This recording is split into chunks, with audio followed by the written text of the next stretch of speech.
Hello there. Welcome to October 16th, 2024. My name is Kurt, and this is my daily Good Life meditation. Do I seem a little more relaxed? It's because I just had a really nice talk with my wife. So she's just winding down her day tomorrow in Japan while I ramp up my day here. I'm just 35 minutes away from starting my workday. I got up pretty much on time, but I've been just fiddling around. I'm working on a project here that I promised myself I would complete before I leave America. And so I was just kind of spending time on that. So I'm going to run a little bit behind on this video. It's a little tricky because the days have become so, you can see that it's still dark outside. So I want to usually step outside to do this video or do it right over here. But here I am. I'm all wound up and, I was telling my wife, it's like, I've got 8 weeks left. 30, what is it? Let me count the number of days. How many work days do I have left? That's how one of my main metrics, the work days and the actual days left before the end.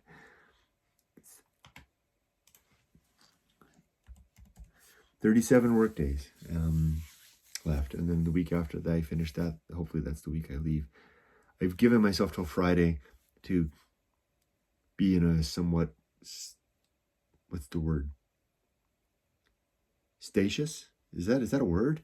My current state before I begin active, to really just get everything ready to go. A lot to do. I have the papers that I have to fill out for the application for my visa, for my entry permit. The paperwork's on its way. Yumiko mailed it yesterday or the day before yesterday. It should be here any day. My certificate of authorization to get in Japan. I've got things ready to sell the car, and that's about it. And then what I'll do is I'll pack. I've got the 2 suitcases upstairs up there. See, I have a little balcony up there. That's a bed. That's the bedroom up here. Although I sleep right here to be closer to the dog. But so those 2 suitcases are up there. Just gotta pack them up, sell the car, finish work, get a damn ticket, and I'm out of here with the dog. Plus, we have the activity going on with the house that we're going to look at on my time Friday, Miko's time on Saturday. The main criteria that we could think of, besides the obvious, because we'll have it inspected. So the professional inspector will tell us if the roof's going to fall in on our head, is will the car fit our Suzuki Jimny fit in the garage, because it's a tall car. If it doesn't fit in the garage, then it's a no for the house. Okay, let's get to it. This is my daily Good Life meditation. It's something that I do every morning, a little bit after waking up, to remember my life objectives and principles. Those which are outlined in my book. Hey, I've got them close to a copy. I'm going alone. So this is my barbaric yelp. So in this book, in the chapter titled The Good Life, I lay out my creed, consisting of 8 objectives and 35 principles that I live by. And I work hard to make sure that every day, this is what I do this video. I work every day to ask myself about the preceding 24 hours. Did I live in alignment with my creed? What are the objectives of the aforementioned creed? And then I plan for the coming day so that I'm ready to live well. So it's like, you see how every day it's like popping up from skin diving. Woo, okay, that was a pretty good dive. How did I do? Did I get any fish? What encounters did I have down there? Were there any sharks, any giant groupers? My fingers get stuck in the seaweed? Okay, ready? Take it. Go down again. So let's do it. Yesterday was an interesting day. I had an embarrassing thing at work. I won't talk about it, but I had an embarrassing moment at work.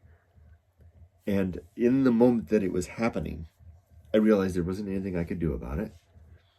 And I simply just swallowed it. And I realized I used the objective of recognizing of true limits and true opportunities. And the thing that was causing me the embarrassment was beyond my reach. There's nothing I could do about it. So instead of attempting to do something about it and fumbling along, I just sat there and let it happen. Let the embarrassment soak in for like 4 seconds while it occurred, and then moved on. And then I thought about how after that happened, how in the course of just days or weeks, that embarrassing moment will boil down to an interesting anecdote whether I ever share it or not. At least it'll be another pebble on the shelf of my memories. I refer to things as stones. Memories and ideas are, for some reason, I refer to them as stones. And literally, I store them as stones out there to think about. Another stone on the shelf. So using my objectives, in fact, it's objective number 6, the good and effective use of time. No, the recognition of true limits and true opportunity, and also the good and effective use of time, which I think is principle or objective number 2. Other than that, and then the afternoon I did something different. One of the reasons I always took the dogs to Julian every night, which is an hour drive from here each way. No small thing.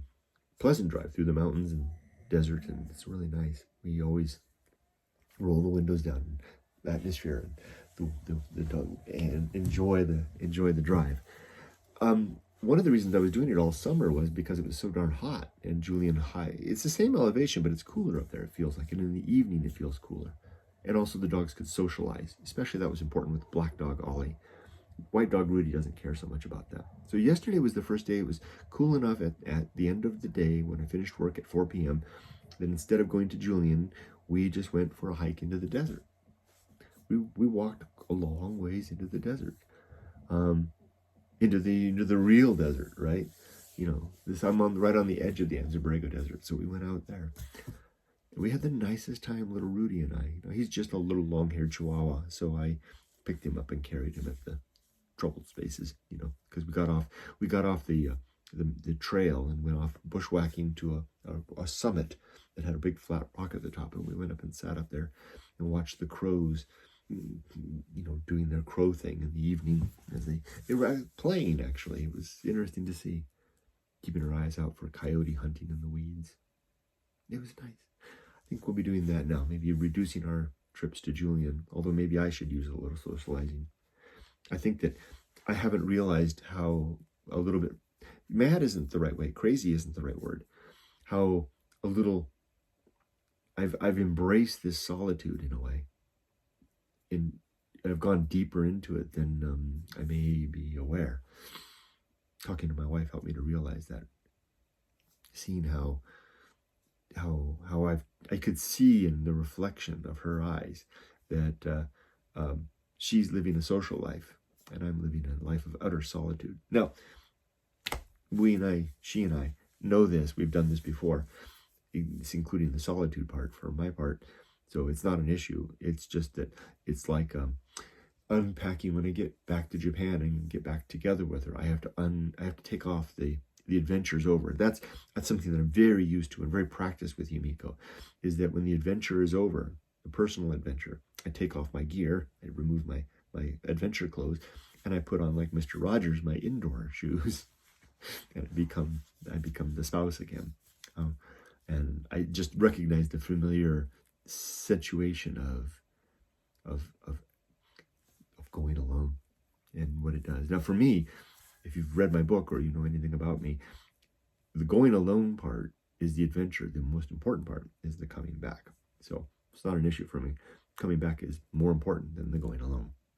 The going alone yields the adventure and new circumstance and setting, and provides an area to think, like I was doing yesterday with Rudy, just thinking. I'm not one to walk in silence and peace. My mind isn't still. I'm never one that to pursue that. My mind thinks things over. I talk aloud as I walk.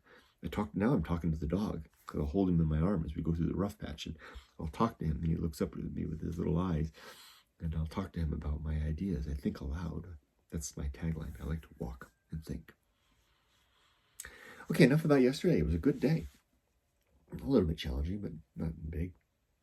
The creed consists of 8 objectives: to be always ready to die, to make good and effective use of time, to develop and maintain good and sound life principles, to cultivate good emotional reactions, to perform good actions, to recognize true limits and true opportunities, to do just one thing at a time and do that thing slowly and deliberately and carefully, and to keep my balance.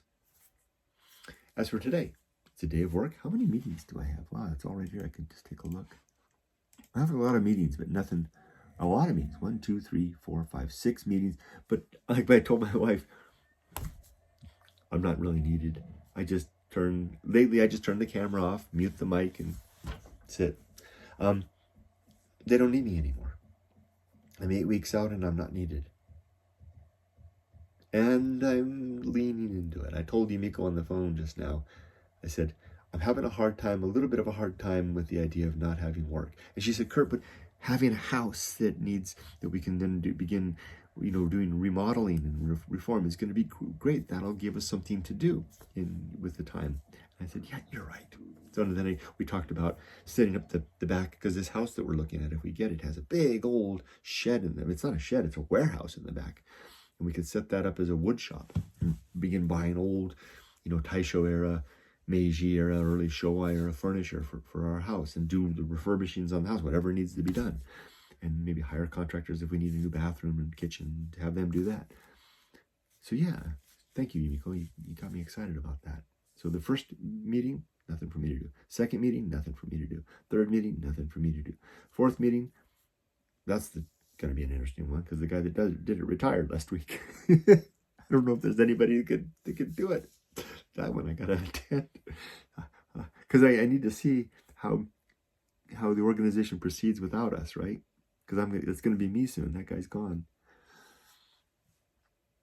And then there's another meeting that I don't have nothing to do with that one. And then that last meeting, this one, what is this? Is this the one where they're going to talk about, I don't know what this meeting's about. Oh, this is the meeting to talk about what to do now that I'm gone. How they're going to reallocate for the one project. That one's going to be really interesting. Barely need me for that one either.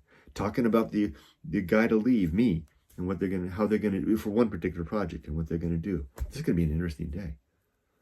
Especially because that meeting happens after I'm off work. The meeting starts at 4 and I'm off work at 4. I don't care anymore. Am I ready to die? Are my affairs in order? Yes. Are my relationships sound? Yes.